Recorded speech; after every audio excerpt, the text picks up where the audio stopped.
दोस्तों स्टडी 91 के online platform में आप सभी का बहुत बहुत स्वागत है। दोस्तों आज आप सभी के समक्ष समीक्षा अधिकारी के अगले लेक्चर को लेकर हाजिर हूं। आज हमारा 46 नंबर का लेक्चर है और अति संभावित प्रश्नों पर हम चर्चा करने चल रहे हैं। देखिए कुछ भी कठिन नहीं होता। बहुत सारे बच्चों के मन में है कि सर बड़ा कठिन है, प्री मेंस के सवालों को हल करना बहुत आसान है। आप मेरे साथ घड़ी देख के 10-5 मिनट का समय दीजिए, उसके बाद मैं आपको दोबारा रुकने के लिए नहीं कहूंगा, लेकिन मुझे पूरा भरोसा है कि आप पीछे के लेक्चर भी देखेंगे और पूरी वीडियोज आप देखना पसंद करेंगे। क्यों? क्योंकि एक दिन में 15 विषय पर चर्चा होती। 15 विषय मायने रखते हैं दोस्तों।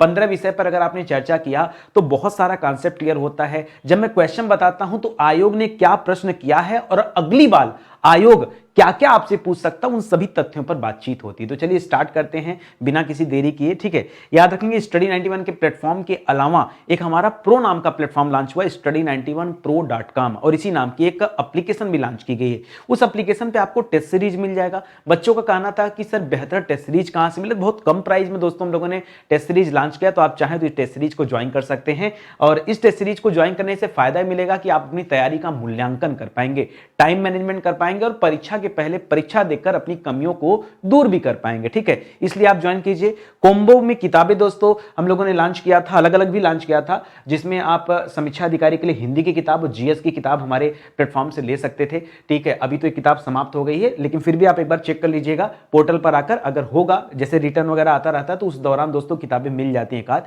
तो अगर आप चेक करते रहेंगे तो मिल भी सकता है। ठीक है, चलिए आगे बढ़ते हैं, सीधे अपने मुद्दे पर आते हैं। ठीक है, पहला सवाल दोस्तों प्राचीन भारत के इतिहास से सवाल है। ठीक है, और यह सवाल मेंस परीक्षा में पूछा गया सवाल। देखिए मैं जानबूझ के मेंस की सवाल नहीं दे रहा हूं, प्री मेंस दोनों के मिक्स सवाल हैं। ठीक है, तो कहीं कहीं प्री के सवाल मिलेंगे, कहीं मेंस के सवाल मिलेंगे। पहला ही सवाल मेंस का है और यह सवाल दोस्तों 2013 वाली परीक्षा में पूछा गया था। लिख रहा है कौन सा हड़प्पीय नगर 3 भागों में विभक्त था। 3 भागों में विभक्त उस नगर का नाम बताइए जो हड़प्पा काल से संबंधित है दोस्तों, ये बताइए। तो लोथल, लोथल दोस्तों याद रखिएगा कहां पर दोस्तों, लोथल आपके गुजरात में स्थित है।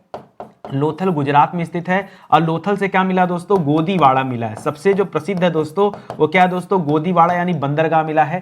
कालीबंगा दोस्तों राजस्थान में स्थित है, राजस्थान में स्थित है। और यहां से क्या मिला दोस्तों, कालीबंगा से खेत जुताई के प्रमाण मिले। क्या मिला दोस्तों, खेत जुताई के प्रमाण देखने को मिले। फिलहाल जो आपका सही उत्तर है दोस्तों वो है धौलावीरा। क्या दोस्तों, धौलावीरा दोस्तों ये आपका सही हो जाएगा, ये राइट आंसर है। ठीक है, अच्छा पहले दोस्तों कुछ समय पहले तक धौलावीरा सबसे बड़ा स्थल माना जाता था। सबसे बड़ा स्थल माना जाता था, लेकिन अब नहीं। ठीक है, अब दोस्तों किसे माना जाता है, अब जो है दोस्तों अब राखीगढ़ी को माना जाता है। किसे, राखीगढ़ी सबसे बड़ा हड़प्पी स्थल माना जाता है। तो कभी अगर आपसे पूछे कि सबसे बड़ा हड़प्पी स्थल कौन सा है तो क्या बताएंगे, राखीगढ़ी। यहां पर देखिए था लिखा हुआ है, यानी पहले धौलावीरा था।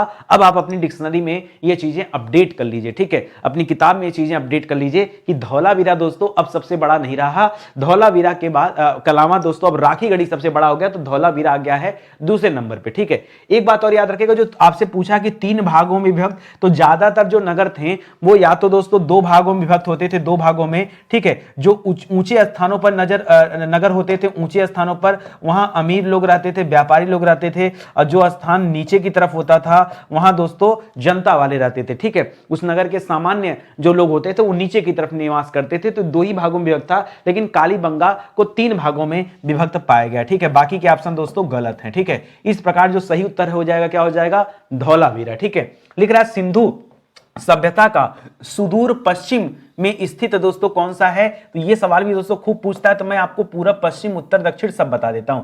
अगर सुदूर पूर्व पूछे दोस्तों तो पूर्व बताइएगा आलमगीरपुर। क्या बताएंगे दोस्तों, आलमगीरपुर। आलमगीरपुर दोस्तों ये कहां है, ये आपके उत्तर प्रदेश में स्थित है। याद रखिएगा हड़प्पा सभ्यता का विस्तार उत्तर प्रदेश तक था। ठीक है, दूसरी बात दोस्तों नीचे की तरफ देखेंगे तो आपको मिलेगा दैमाबाद। क्या मिलेगा दोस्तों, दैमाबाद मिलेगा। ये दैमाबाद है दोस्तों महाराष्ट्र में। कहां है दोस्तों, महाराष्ट्र में। उसी तरह से उत्तर की तरफ जाएंगे तो आपको मिलेगा दोस्तों मांडा। मांडा कहां पड़ता है दोस्तों, ये पड़ता है जम्मू कश्मीर में। कहां पड़ता है, जम्मू कश्मीर के लिख दे रहा हूं। और सर्वाधिक जो पश्चिम पूछ रहा दोस्तों कि सबसे पश्चिम में कौन सा है, तो याद रखिएगा सुरकोटदा है। कौन सा दोस्तों, सुरकोटदा। ठीक है, सुरकोटदा, ठीक है। सुरकोटदा दोस्तों ये सुदूर पश्चिम में स्थित है, तो याद रखिएगा यहां पर सुरकोटदा हो जाएगा, ठीक है। एक चीज और याद रखिएगा दोस्तों, कोटदा। कई बार परीक्षा में एक सवाल देता है कि किस जानवर के बारे में सिंधु सभ्यता से प्रमाण नहीं मिले, तो उत्तर मिलता है घोड़ा। दोस्तों बहुत पुरानी बात है, अब तो घोड़े के प्रमाण मिले हैं। घोड़े के अस्थि पंजर दोस्तों मिले हैं इस सुरकोटदा से, ठीक है। किसके अस्थि पंजर मिले दोस्तों? तो घोड़े के अस्थि पंजर कहां से प्राप्त किए गए हैं? ये सुरकोटदा से मिला है। इसी तरह एक सवाल और नोट करिएगा, पूछता है परीक्षा में कि घोड़े के दांत कहां से मिले हैं, ठीक है। घोड़े के दांत कहां से मिले दोस्तों? तो एक स्थान है राना घुंडई। कौन सा स्थान दोस्तों? राना घुंडई का स्थान है। यहां से दोस्तों घोड़े के दांत भी देखने को मिले हैं, ये तथ्य भी आप याद रखेंगे, ठीक है। अगला सवाल लिख रहा है कि सिंधु सभ्यता का बंदरगाह था। बंदरगाह को ही हम क्या कहते हैं दोस्तों?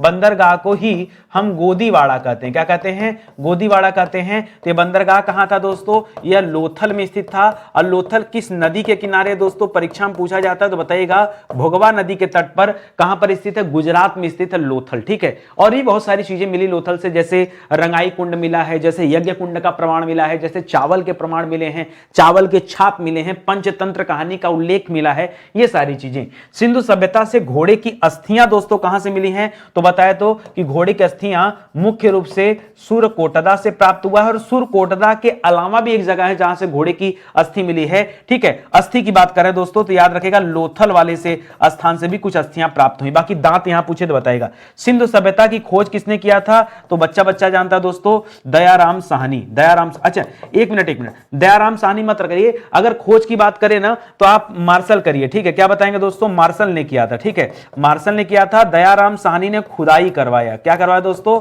खुदाई करवाया, ठीक है। तो ये सब याद रखेगा दोस्तों। जॉन मार्शल का नाम सुना होगा ना, मैं उनकी बात कर रहा हूं, ठीक है। अब मोहनजोदड़ो पूछता तो राखालदास बनर्जी का नाम ले लेते हैं, ठीक है। इतना अगर आपने पढ़ रखा है तब तो मानिए कि आप सच में तैयारी कर रहे हैं और आप आयोग के परीक्षा देने लायक हैं, अगर इतनी चीजें आपको पता है तो। और अगर नहीं पता है तो दोस्तों इतनी चीजें जानने का प्रयास कीजिए, क्योंकि आज नहीं तो कल यहां से और भी सवाल बन सकता था ना, है कि नहीं। तो ये सारे तथ्य आप ध्यान, अभी बहुत सारे, मैं चाहूं तो पूरा बोर्ड मतलब घंटों इसी पे बातचीत कर सकता हूं, ठीक है। जैसे शिवलिंग पूजा का प्रमाण कहां से मिला है, भूकंप का प्रमाण कहां से मिला है, तो ये कालीबंगा से मिला हुआ दोस्तों, वो सवाल भी आप याद रखेंगे, ठीक है। अगला सवाल देखिए, ये मिडावल हिस्ट्री का सवाल है और प्री परीक्षा 2013 में पूछा गया सवाल है कि तृतीय आंग्ल मराठा युद्ध संबंधित है। तृतीय आंग्ल मराठा युद्ध दोस्तों किससे संबंधित है? कि तृतीय के बारे में तो वही बच्चा बता सकता है जो प्रथम द्वितीय के बारे में जानता हो। तो सबसे पहले हम बात करते हैं प्रथम आंग्ल मराठा युद्ध, यानी जो अंग्रेज और मराठाओं के बीच में हुआ था। यह युद्ध किसके समय में लड़ा गया था? पहला सवाल ये पूछता है तो बताइएगा, लॉर्ड वारेन हेस्टिंग। किसके समय दोस्तों? लॉर्ड वारेन हेस्टिंग्स के समय में दोस्तों यह पहली बार युद्ध लड़ा गया था। यह बंगाल का प्रथम गवर्नर जनरल था। बंगाल का प्रथम गवर्नर जनरल था, याद रखेंगे, ठीक है। अंतिम गवर्नर और प्रथम गवर्नर जनरल बंगाल का, भारत का नहीं, ठीक है। तो याद रखेगा लॉर्ड वारेन हेस्टिंग के टाइम में लड़ा गया था। कब लड़ा गया था दोस्तों? तो 1782 ईस्वी में। हालांकि युद्ध समाप्त हुआ था, बहुत लंबे समय तक चला था। अगर युद्ध की बात करेंगे तो 1775 से लेकर 82 ईस्वी तक लड़ा गया। 82 में युद्ध समाप्त होता है। एक संधि होती है दोस्तों, सालबाई की संधि। कौन सी दोस्तों? सालबाई की संधि होती है। इसी सालबाई की संधि से यह प्रथम आंग्ल मराठा युद्ध बंद हुआ जाके। फिर दोस्तों दूसरी बार पूरा यह युद्ध स्टार्ट हो जाता है। किसके समय में? तो आप जानते होंगे लॉर्ड वेलेजली के बारे में। किसके बारे में? लॉर्ड वेलेजली के बारे में जानते होंगे। लॉर्ड वेलेजली को बंगाल का शेर कहा जाता है। क्या कहा जाता है? बंगाल का शेर कहा जाता है, ठीक है। लॉर्ड वेलेजली के समय में यह द्वितीय आंग्ल मराठा युद्ध शुरू हो गया और इस समय एक संधि हुआ दोस्तों, राजपुर घाट की संधि, ठीक है।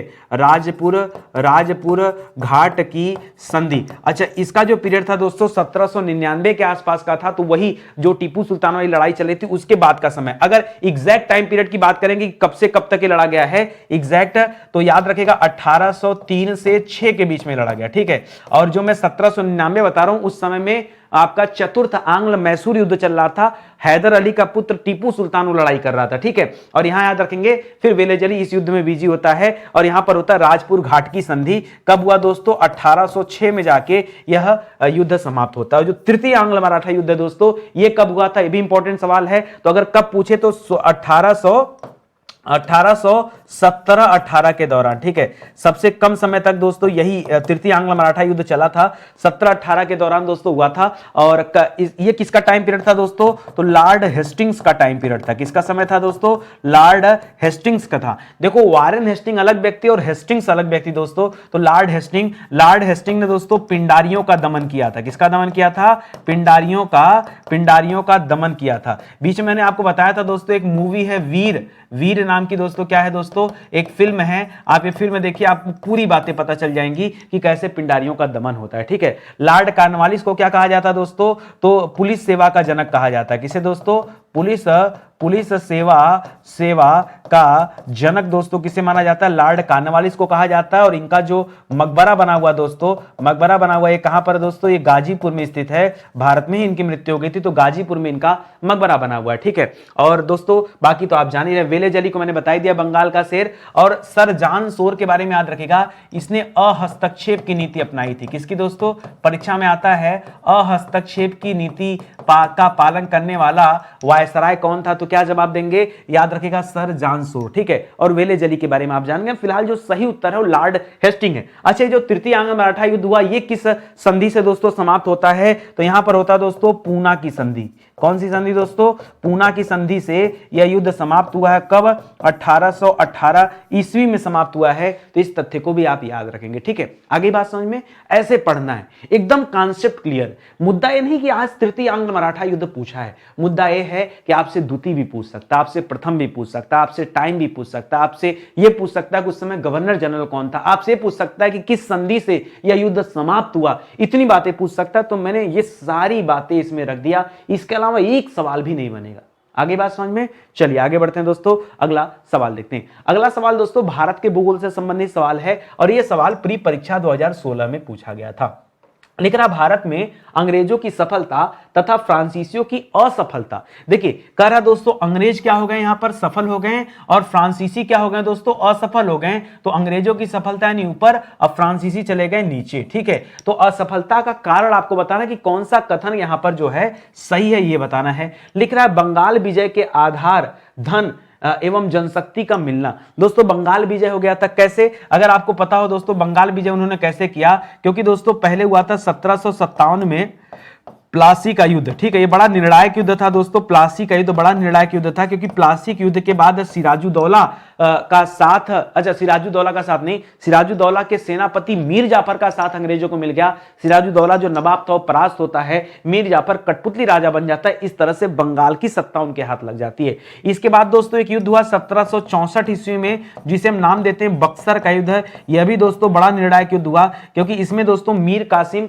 जो कि नवाब के पद से पदच्युत कर दिया गया था, उसने 3 बड़ी संयुक्त सेनाओं का गठन किया, जिसमें मीर कासिम था, अवध का नवाब सुजाउद्दौला था और मुगल साम्राज्य का जो बादशाह था शाह आलम भी था। तीनों ने मिलकर लड़ाई किया, फिर भी हार गए। इस तरह से अंग्रेजों को बंगाल बिहार उड़ीसा की दीवानी मिल गई। तो कहीं ना कहीं पावर यहां से मिला, यह सही है। और अंग्रेजों की नौसैनिक ताकत भी बेहतर थी। तो दोस्तों 1 और 2 दोनों सही है। आप यहां कह सकते हैं कि दोनों उत्तर सही है, लेकिन इतने उत्तर पर्याप्त नहीं है, और भी कई कारण रहे, ठीक है। जैसे अगर इसके प्रमुख कारण की बात करेंगे तो जैसे यहां पे जो दे दिया दोस्तों कि बंगाल बिहार उड़ीसा की दीवानी, बंगाल बिहार उड़ीसा की जो दीवानी मिली अंग्रेजों को ना, मुख्य रूप से दोस्तों यहीं से तो अंग्रेजों ने पैसा कमाया। दूसरा दोस्तों अंग्रेजों की नौसैनिक ताकत भी कुल मिलाजुला के ठीक ही थी, नौसैनिक ताकत भी दोस्तों कुल मिलाजुला के मजबूत ही थी।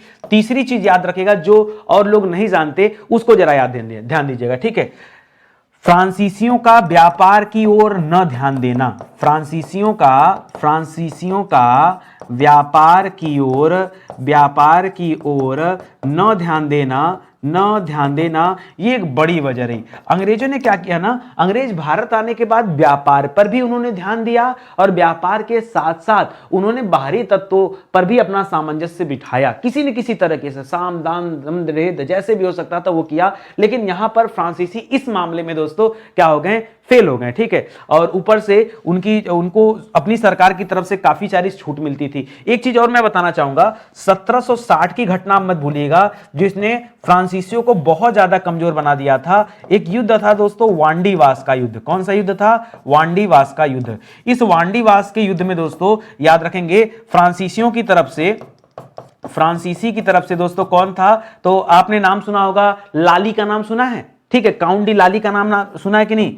काउंट डी लाली, काउंट डी लाली दोस्तों यहां नेतृत्व कर रहा था। और अंग्रेजों की तरफ से कौन था? तो एक खूंखार व्यक्ति था, नाम तो सुना होगा, आयर कूट, जो मैसूर वाली लड़ाई में हैदर अली के साथ लड़ने गया था, ठीक है, आयर कूट, ठीक है। इन दोनों में लड़ाई होती है, आयर कूट जीत जाता है, लाली हार जाता है, और यह बड़ा निर्णायक युद्ध साबित होता है, क्योंकि इससे फ्रांसीसियों की ताकत लगभग दोस्तों समाप्त होगी। और एक और बड़ा कारण दोस्तों जो था वो था तीसरा कर्नाटक युद्ध। क्या था दोस्तों? तीसरा कर्नाटक युद्ध। क्या था दोस्तों? तीसरा कैनेटिक वार दोस्तों, यह भी 1760 के आसपास हुआ था। तीसरे कैनेटिक वार में भी याद रखेंगे, हालांकि यह तीसरा कर्नाटक युद्ध जो था यह मैसूर के शासक के साथ लड़ा जा रहा था। टीपू सुल्तान यहां पर जो है अपनी निगरानी में युद्ध लड़ रहा था, लेकिन फिर भी उस युद्ध में भी बहुत ज्यादा क्षति होती है फ्रांसीसियों की। तो कुल मिला जुला के फ्रांसीसी यहीं से कमजोर होते हैं और उनके जाने की बारी आ ही जाती है, ठीक है। तो इस तथ्य को भी आप याद रखेंगे, ठीक है। अगला सवाल देखिए, अगला सवाल अच्छा, ये सवाल हमने कहां रखा था? मॉडर्न हिस्ट्री का सवाल था ना, मुझे लगा भूगोल का, मैंने बोल दिया शायद, एक बार देख लीजिएगा, ये मॉडर्न हिस्ट्री का सवाल है। अगला सवाल देखिए दोस्तों, ये भारत के भूगोल का सवाल है, ठीक है, और ये मेंस परीक्षा 2016 में पूछा गया। क्या आया सवाल कि निम्नलिखित में से भारत का कौन सा राज्य वर्ष 2018 में सीमेंट का सर्वाधिक उत्पादक राज्य था? सबसे ज्यादा सीमेंट का उत्पादन 2018-19 में किसने किया? वो तो सर बाद की बात है, पहले बताइए। अगर 2023 के आंकड़े देखा जाए तो सबसे ज्यादा उत्पादन कौन करता दोस्तों? सबसे ज्यादा उत्पादन अब करता राजस्थान, दूसरे नंबर पर है मध्य प्रदेश। कौन है दोस्तों? दूसरे नंबर पर मध्य प्रदेश। लेकिन ये जो 17-18 दे रहा दोस्तों, 17-18 के दौरान मध्य प्रदेश था। तो मुद्दा ही नहीं कि हम इस तरह के सवाल आपको बता दें, मुद्दा है कि अगली बार आपसे लेटेस्ट पूछ सकता है, वर्तमान में पूछ सकता है, इसलिए इन चीजों को आप ध्यान दीजिएगा, ठीक है। कह रहा विश्व का सबसे बड़ा सीमेंट उत्पादक देश कौन सा है दोस्तों? तो नंबर 1 पर दोस्तों चीन आता है सबसे बड़ा, और नंबर 2 पर दोस्तों भारत आता है, ठीक है।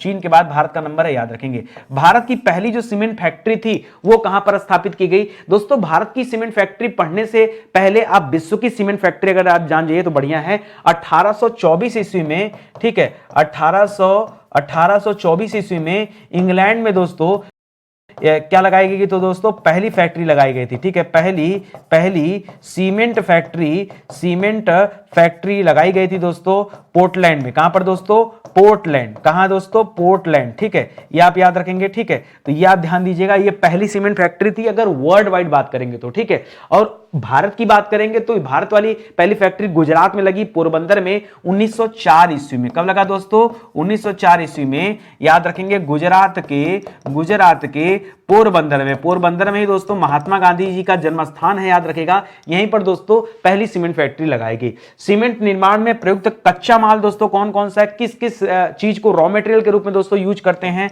तो सबसे पहले यूज होता है दोस्तों चूना पत्थर, ठीक है, जो सबसे बड़ा रॉ मटेरियल है। दूसरा रॉ मटेरियल दोस्तों जिप्सम। क्या है दोस्तों? जिप्सम। और जो तीसरा रॉ मटेरियल है वो है कोयला। कोयला क्यों? क्योंकि दोस्तों इन सबको तोड़ने के लिए मशीनों की जरूरत पड़ेगी और वो चलेगा, ठीक है, तो कोयला, ये आप याद रखेंगे। और अगर आप मोटी मोटा बात कीजिए कि सीमेंट उत्पादक राज्यों में और किसका किसका नाम आता है, तो ठीक है, राजस्थान पहले नंबर पे, मध्य प्रदेश दूसरे नंबर पे है, लेकिन इसके अलावा याद रखेंगे झारखंड हो गया, छत्तीसगढ़ हो गया, उड़ीसा हो गया, आंध्र प्रदेश हो गया, इनका भी नाम आता है, ठीक है। चलिए आगे बढ़ते हैं। तो सीमेंट वाली बातें हो गई, इनको आप याद रखेंगे। अगला सवाल दोस्तों विश्व के भूगोल से संबंधित सवाल है और प्री परीक्षा 2016 में यह सवाल पूछा गया था। लिखा है दोस्तों करीबाबाद निर्मित है। करीबाबाद दोस्तों किस नदी पर निर्मित है दोस्तों, यह आपको बताना है। तो लिख रहा है काफ्यू नदी पर, जाम्बेजी नदी पर, चांबेसी नदी पर और काबोम्पो नदी पर। अगर मैं आपको बताना चाहूंगा दोस्तों, ये जो चारों नदियां दोस्तों ये कहां बहती दोस्तों? ये जाम्बिया में बहती। कहां बहती दोस्तों? ये जाम्बिया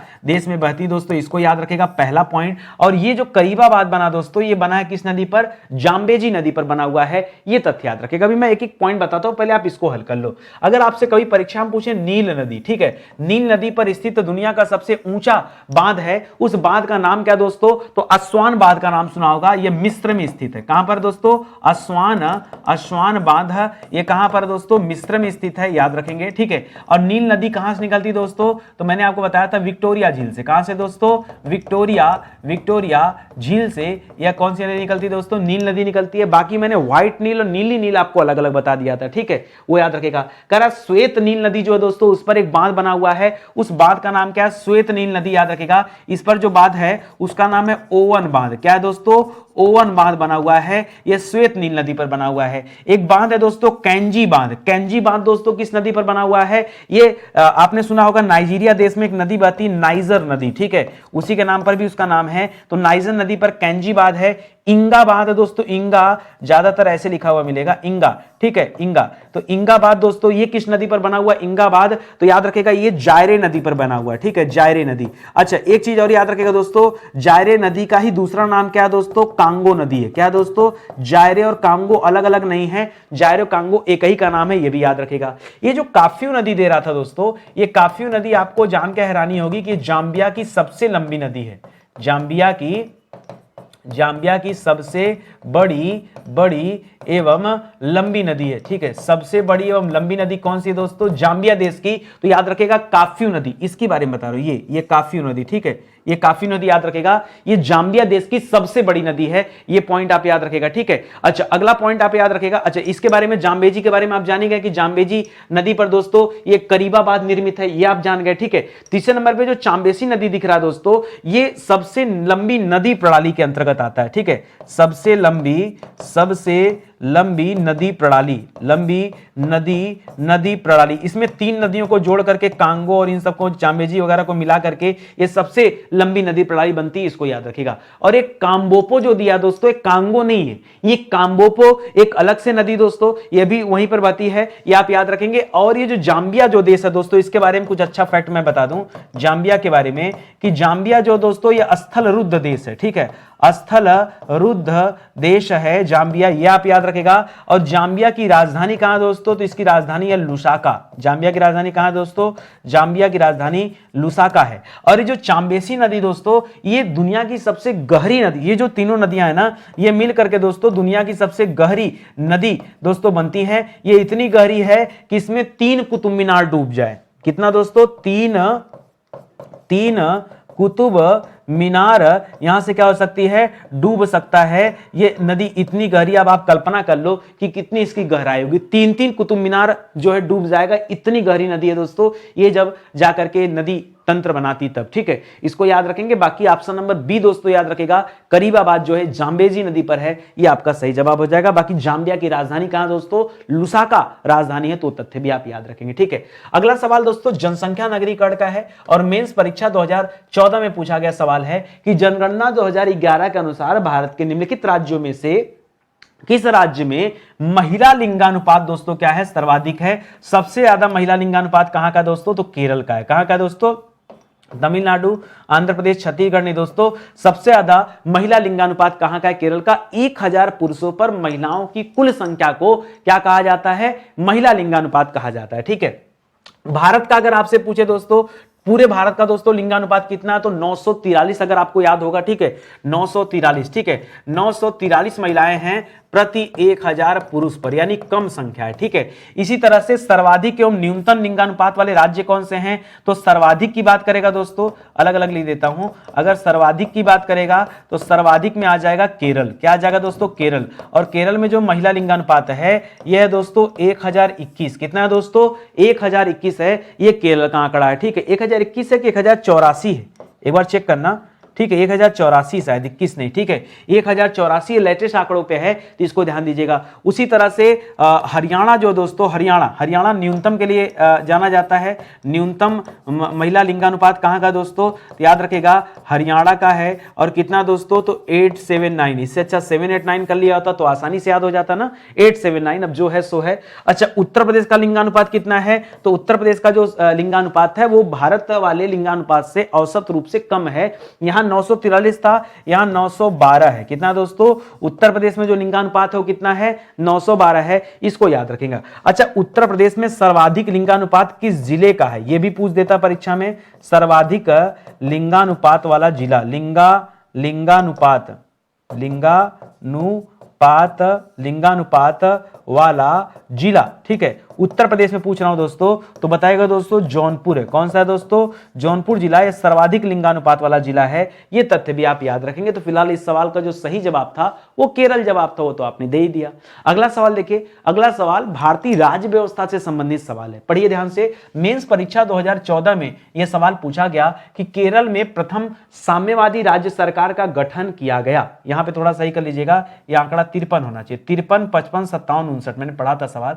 प्रथम साम्यवादी राज्य सरकार का गठन दोस्तों किस सन में किया गया था? तो प्रथम साम्यवादी राज्य सरकार का गठन यह हुआ था दोस्तों 1957 ईस्वी में। कब हुआ था दोस्तों?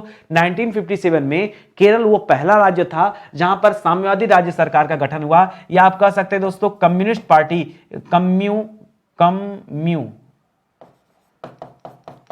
कम्युनिस्ट पार्टी का दोस्तों यहीं पे गठन हुआ था, ये आप याद रखेंगे, ठीक है। चलिए, कम्युनिस्ट पार्टी ऑफ इंडिया। करा भारतीय कम्युनिस्ट पार्टी के संस्थापक कौन थे? तो दोस्तों इसके संस्थापक माने जाते हैं MN रॉय जी। कौन माना जाता है दोस्तों? मानवेंद्र नाथ रॉय को कम्युनिस्ट पार्टी का क्या माना जाता है? संस्थापक माना जाता है। केरल में प्रथम जो साम्यवादी सरकार बनी उसका गठन दोस्तों किसने किया? तो वहां के जो पहले मुख्यमंत्री थे EMS नंबूरीपाद। क्या नाम था दोस्तों? EMS नंबूरीपाद। क्या नाम था? नंबूरीपाद, याद रखेगा। ये दोस्तों केरल के प्रथम मुख्यमंत्री भी रहे, याद रखेंगे। भारत में किस राज्य को कम्युनिस्टों का किला माना जाता है, या कहा जाता है दोस्तों? तो केरल को दोस्तों क्या कहा जाता है? कम्युनिस्टों का किला माना जाता है, याद रखेंगे। और एक सवाल जो बहुत इंपॉर्टेंट है, पूछता है परीक्षा में कि पहली गैर कांग्रेसी सरकार दोस्तों भारत में कहां बनी थी? पहली गैर कांग्रेसी सरकार का गठन दोस्तों कहां हुआ था? तो जवाब क्या हो जाएगा दोस्तों? यही जो 1957 ईस्वी में दोस्तों जो गठन होता है केरल राज्य में, यही है, ठीक है। एक चीज और दोस्तों याद रखेगा, 1959 में फिर इस्तीफा भी आ जाता है शायद, ठीक है।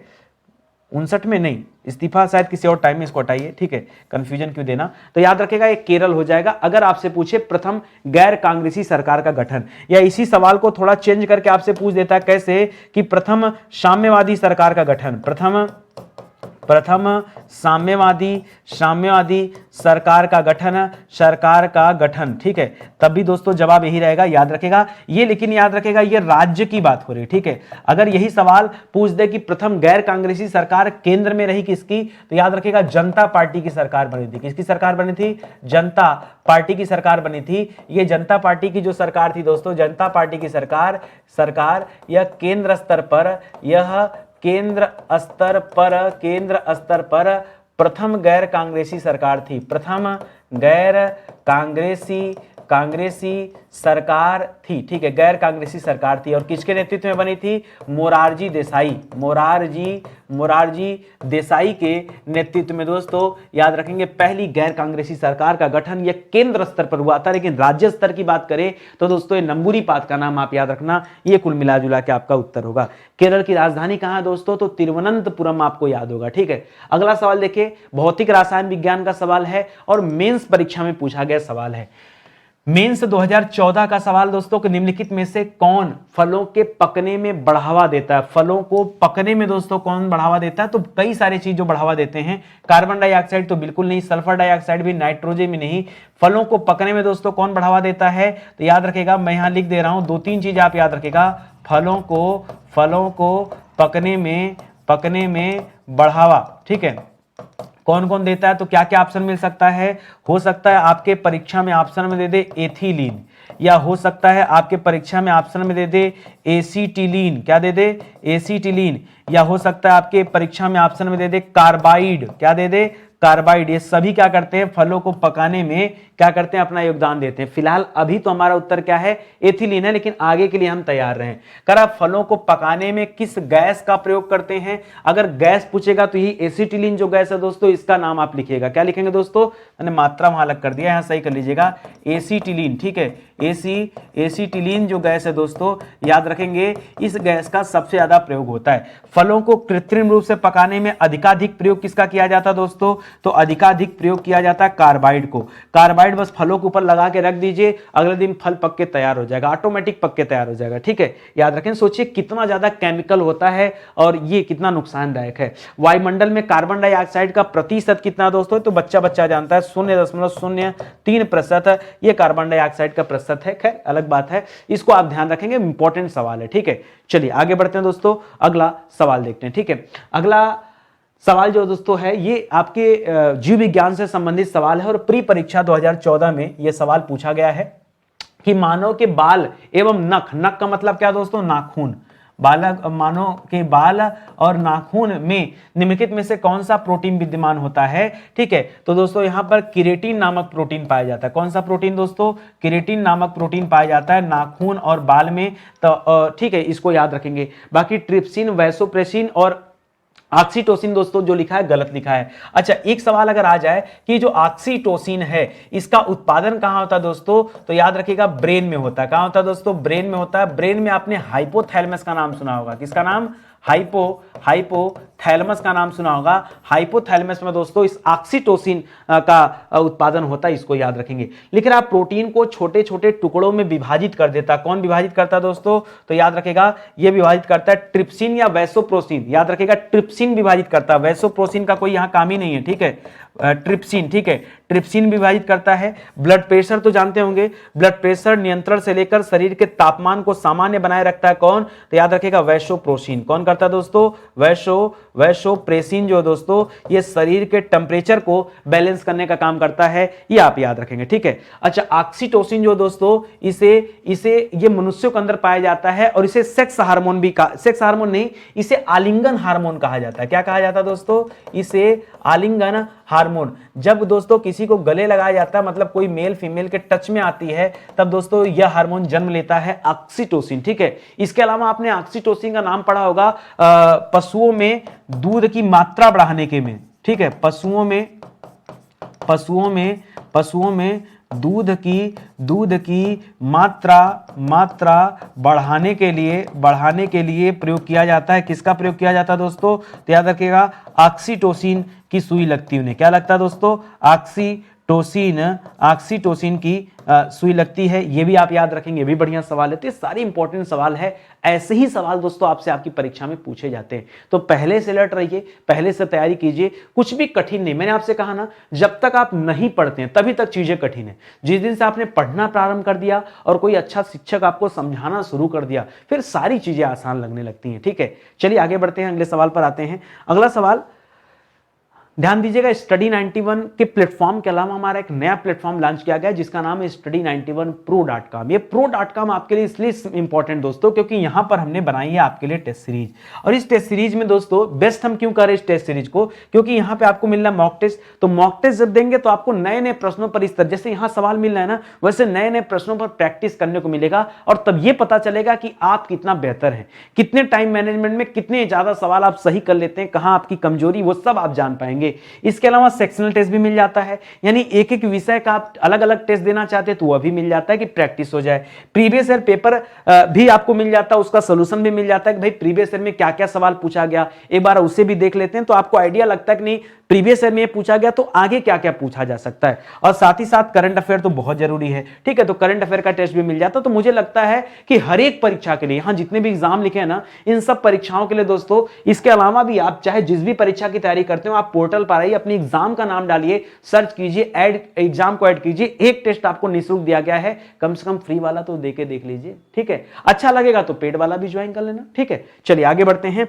अगला सवाल करते हैं। अगला सवाल दोस्तों ये इकोनॉमिक्स का सवाल है, अर्थशास्त्र का सवाल है और प्री परीक्षा 2016 में यह पूछा गया। लिख रहा नाबार्ड के संबंध में निम्नलिखित कथनों पर विचार कीजिए। नाबार्ड संसद के अधिनियम द्वारा वर्ष 1982 में स्थापित हुआ था। अगर मैं नाबार्ड की बात करूं, ठीक है, नाबार्ड की बात करूं दोस्तों, तो नाबार्ड की स्थापना आपसे परीक्षा में पूछा गया जाता है। तो याद रखेगा नाबार्ड की स्थापना हुआ था 22 जुलाई 1982 को। तो पहला वाला कथन तो दोस्तों यहां पर सही हो जाएगा।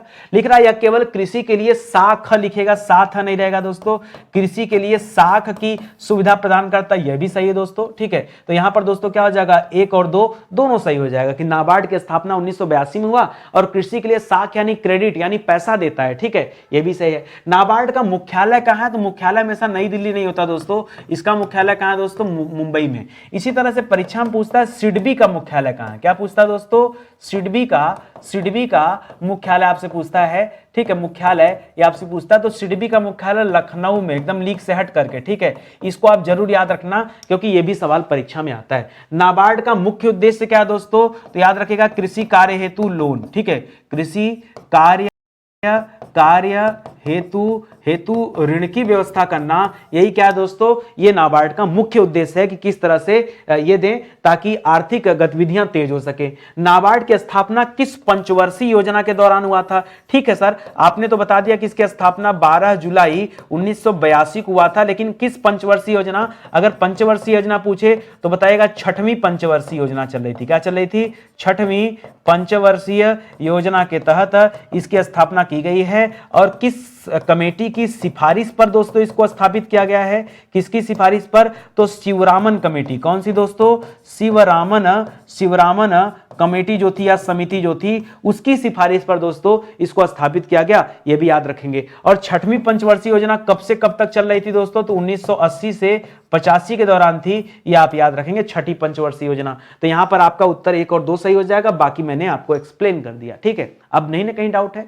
चलिए आगे बढ़ते हैं, अगला सवाल पर्यावरण का सवाल है, देखते हैं। लिख रहा है प्री परीक्षा 2016 का सवाल है और लिख रहा है कि निम्नलिखित में से किस कार्य से पारिस्थितिकी संतुलन बिगड़ जाता है या बिगड़ता है, ठीक है। तो जो संतुलन है दोस्तों इन्वायरमेंट का, ठीक है, वो दोस्तों किससे बिगड़ता है, लिख रहा है लकड़ी काटने से, नहीं आप अपने घर लकड़ी काटेंगे तो उससे नहीं, वृक्षों को काटने से बिगड़ता है। सामाजिक वानिकी तो बहुत अच्छी चीज है, ठीक है, वन महोत्सव ये भी अच्छी चीज है, वन रोपण ये भी अच्छी चीज है। मुझे लगता है कि थोड़ा सा एग्जाम में एक चीज गड़बड़ ये कर दिया कि लकड़ी काटने, हालांकि उत्तर आपका अभी एक ही सही हो जाएगा लेकिन ये पूर्ण नहीं, यहां लिखना चाहिए दोस्तों वृक्ष काटने से, क्या लिखना चाहिए, वृक्ष काटना। मान लीजिए आपके घर कोई टेबल कुर्सी फर्नीचर बन रहा है तो लकड़ी तो आप वहां भी काटते हैं, तो क्या आप पारिस्थितिक संतुलन बिगाड़ते हैं, नहीं, ठीक है।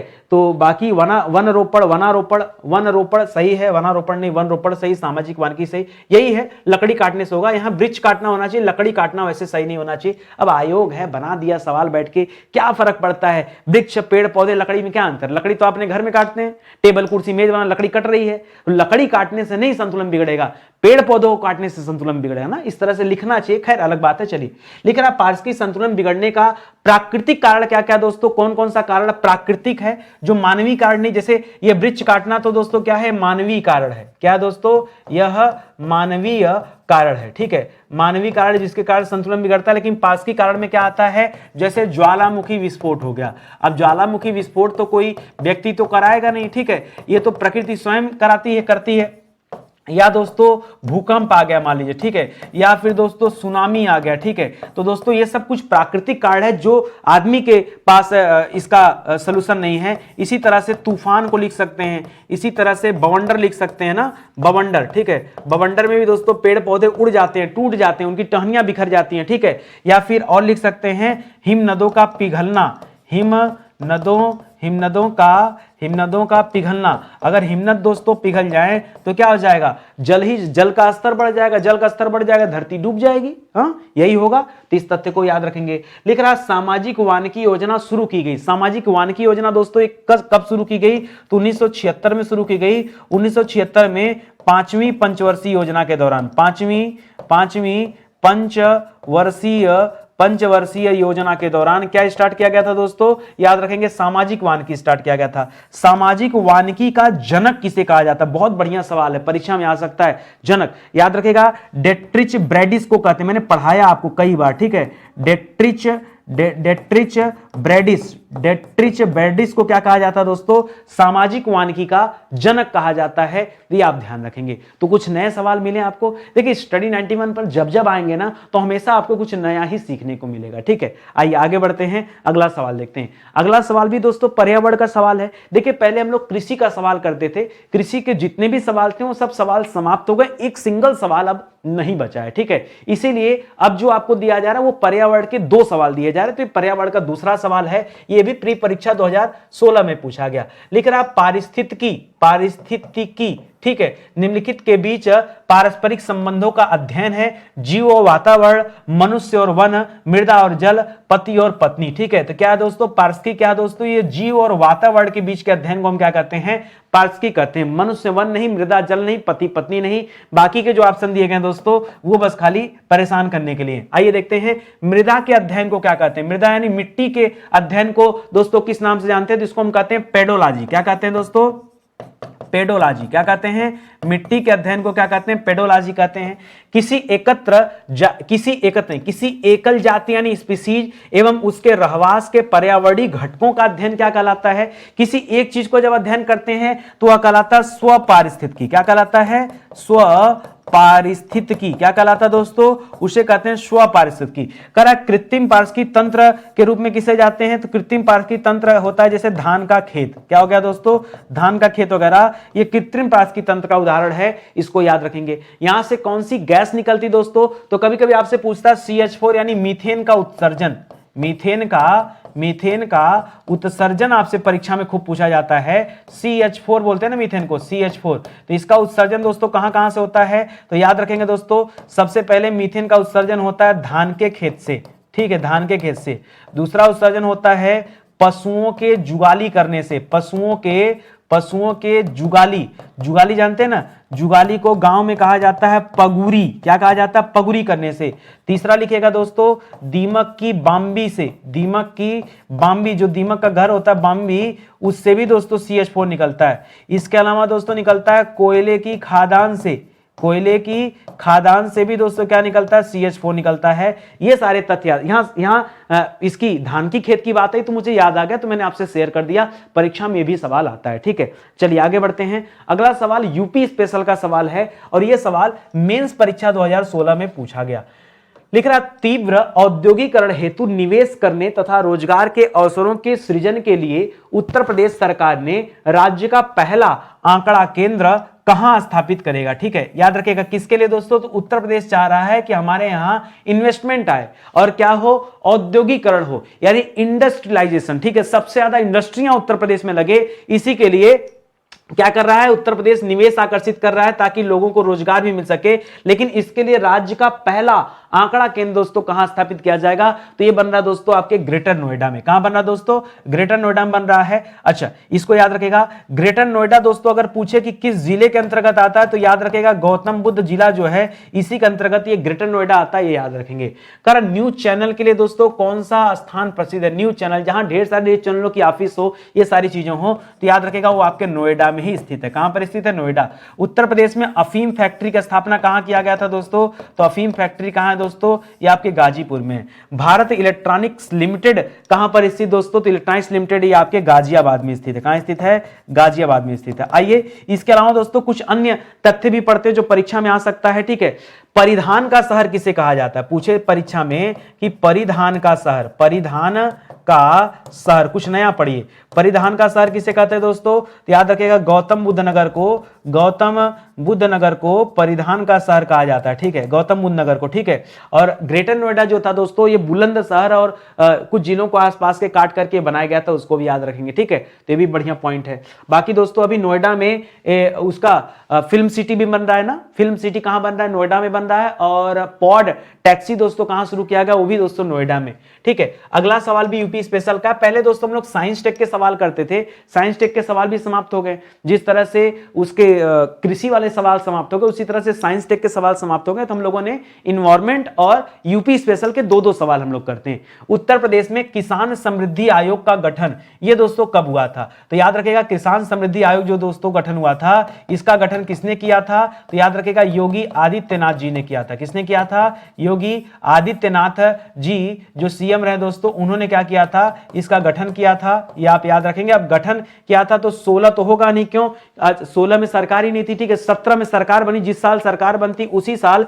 ये किसान समृद्धि आयोग का गठन हुआ था। 14 में सरकार बनी थी मोदी सरकार वाली, ठीक है, केंद्र में, उसके बाद राज्य में। किसान समृद्धि योजना जो दोस्तों जिसके बारे में आप पढ़ रहे हैं कि ये किसान समृद्धि योजना जिसका गठन हुआ दोस्तों 2017 में, ठीक है, इसका उद्देश्य क्या है, ठीक है, इस योजना का उद्देश्य क्या दोस्तों, तो याद रखेगा किसानों की आय को दोगुना करना, किसानों की आय दोगुना करना, दोगुना करना, ये दोस्तों क्या है, इसका उद्देश्य है, याद रखेंगे। और कब तक दोस्तों, तो वर्ष 2022 तक ये रखा गया था, ठीक है, लक्ष्य रखा गया था कि किसानों का आय दोगुना कर देंगे। उत्तर प्रदेश में किसान बही योजना, ये पुराना योजना दोस्तों, किसान बही योजना कब शुरू किया गया था, तो बहुत पहले दोस्तों 1992 में, 1992 ईस्वी में दोस्तों, याद रखेंगे, किसान बही योजना आया था। उत्तर प्रदेश में किसान वर्ष कब घोषित किया गया, तो 15-16 वाले वर्ष को, वर्ष 2015-16 को किसान वर्ष घोषित किया गया था, ठीक है। ये तथ्य भी आप याद रखेंगे, ठीक है। तो किसानों से संबंधित कुछ सवाल थे, इसको भी याद रखेंगे। अगला सवाल दोस्तों विविध वाले चैप्टर से है, जो कहीं नहीं आता उसे हम विविध में पढ़ते हैं। तो ये मेंस 2016 का सवाल है कि भारतीय राष्ट्रीय कैलेंडर का प्रथम महीना कौन सा होता है, ठीक है। तो फागुन की बात करें दोस्तों, तो फागुन क्या होता है दोस्तों, अंतिम महीना होता है। और प्रथम महीना कौन सा होता है दोस्तों, चैत्र होता है, ठीक है। चैत, बैसाख, जेठ, आषाढ़, तो याद रखिएगा चैत्र जो होता है प्रथम महीना होता है, ठीक है, और फागुन ये होता है। माघ महीने में दोस्तों याद रखिए इलाहाबाद में मेला लगता है, प्रयागराज में मेला किस वर्ष लगता है, तो हर साल के माघ महीने में दोस्तों क्या लगता है, यह मेला लगता है, ठीक है। लेकिन अब भारतीय राष्ट्रीय कैलेंडर किस पर आधारित है, तो शक संवत पर आधारित है। बच्चा जानता है कि भारतीय राष्ट्रीय कैलेंडर शक संवत पर आधारित है, ठीक है। और शक संवत किसने निकाला था, तो याद रखेगा कनिष्क के द्वारा लाया गया था। किसके द्वारा दोस्तों, कनिष्क के द्वारा दोस्तों शक संवत लाया गया था। शक संवत प्रारंभ किया था, किसने प्रारंभ किया था, तो कुषाण वंश के शासक कनिष्क ने प्रारंभ किया था। पूरा लिख लीजिए, कुषाण वंश के शासक कनिष्क ने प्रारंभ किया था। कब किया था, 78 ईस्वी में किया था। कब किया था दोस्तों, 78 ईस्वी में किया था, ये वही है, ठीक है। अच्छा, ये जो हमारा कैलेंडर, इसको भारत सरकार ने कब अपनाया, तो याद रखेगा 22 मार्च को अपनाया। कब अपनाया दोस्तों, 22 मार्च 1957 को ये कैलेंडर अपनाया गया। जो दोस्तों अंग्रेजी कैलेंडर हम लोग फॉलो करते हैं, ठीक है, अंग्रेजी कैलेंडर जो है,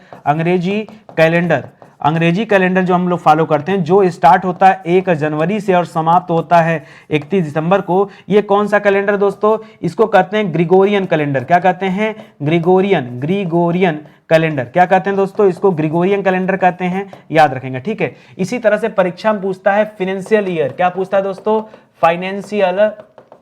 फाइनेंशियल ईयर। ये दोस्तों फाइनेंशियल ईयर ये कंपनियां फॉलो करती हैं। ये ईयर स्टार्ट होता है 1 अप्रैल से कब तक दोस्तों, 31 मार्च के बीच चलता है। तो सारी कंपनियां यही फॉलो करती हैं फाइनेंशियल ईयर को, ठीक है, वित्तीय वर्ष जिसे कहते हैं। तो सारे तथ्य आप याद रखेगा, ठीक है। और आज का सेशन दोस्तों यही समाप्त होता है। तो कुल 15 विषयों के साथ हम लोगों ने चर्चा किया। स्टडी 91 के प्लेटफॉर्म से दोस्तों मैं बताना चाहूंगा, कई सारी विषय की किताबें भी आती हैं। हमारी टीम अब किताबों पर काम करना शुरू कर दी और जबरदस्त किताबें होती हैं।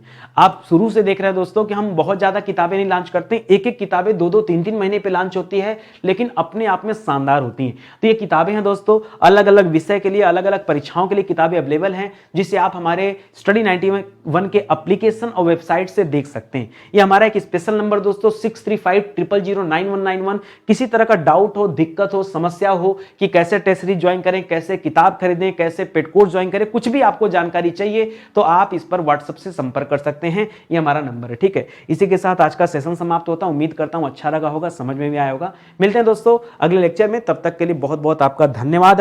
जय हिंद, जय Bharat, thank you so much. एक चीज और, बच्चों ने कहा सर पीडीएफ कहां से मिलेगा। देखिए पीडीएफ के लिए पहले आप समस्या सुनिए भाई, ठीक है। किसी को आज पीडीएफ चाहिए, किसी को आज से 1 साल बाद पीडीएफ चाहिए, कैसे प्रोवाइड होगा।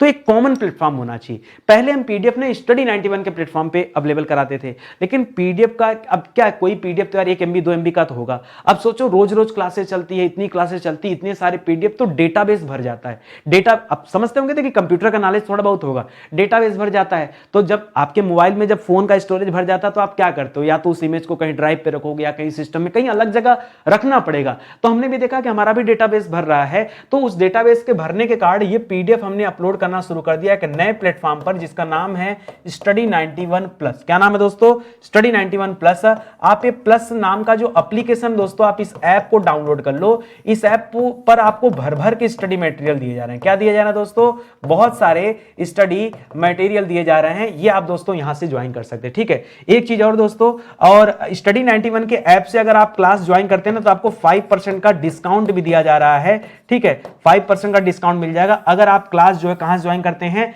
स्टडी 91 प्लस से ज्वाइन करते हैं तो, ठीक है। 5% का डिस्काउंट एक्स्ट्रा मिल जाएगा दोस्तों। हालांकि अब आप कहेंगे सर दुनिया तो 50% डिस्काउंट देती, नितिन सर 5% देते हैं। हम ना जूता मोजा नहीं बेचते हैं, हम मेहनत से काम करते हैं, हर चीज की प्राइस हम उतना ही रखते हैं जितनी जरूरत होती है, उससे ज्यादा प्राइस रखा भी नहीं। और ना कभी किसी से कंपेयर करना हो कि सर उनका कोर्स तो 500 रुपए में, आपका कोर्स 999 में, ठीक है बेटा एक काम करना ना, ये कंपेयर कर लेना कि कितने लेक्चर हैं।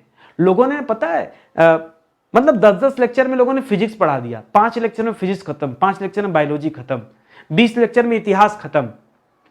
अब आप समझदार हो कि भाई जहां 500 दोगे भाई क्वालिटी नाम की चीज कैसे आएगी बताइए। 20 लेक्चर में इतिहास कैसे पढ़ाया जा सकता है, 20 से ज्यादा तो चैप्टर है।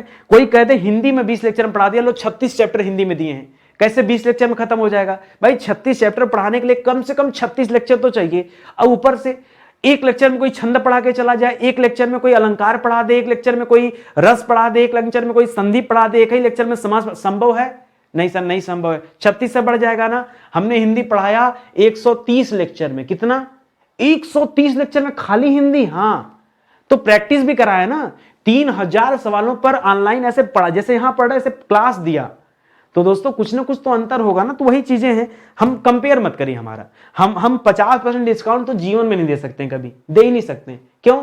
50% डिस्काउंट वही देता है जो 10 का माल 20 रुपया हम रजिस्टर्ड किया हो, पहले 20 में लिस्ट करेगा, बाद में कहेगा 50% डिस्काउंट दिए तो आ जाएगा 10 पे। जब हम शुरू से 10 पे खड़े हैं तो हम क्या कर सकते हैं, ठीक है।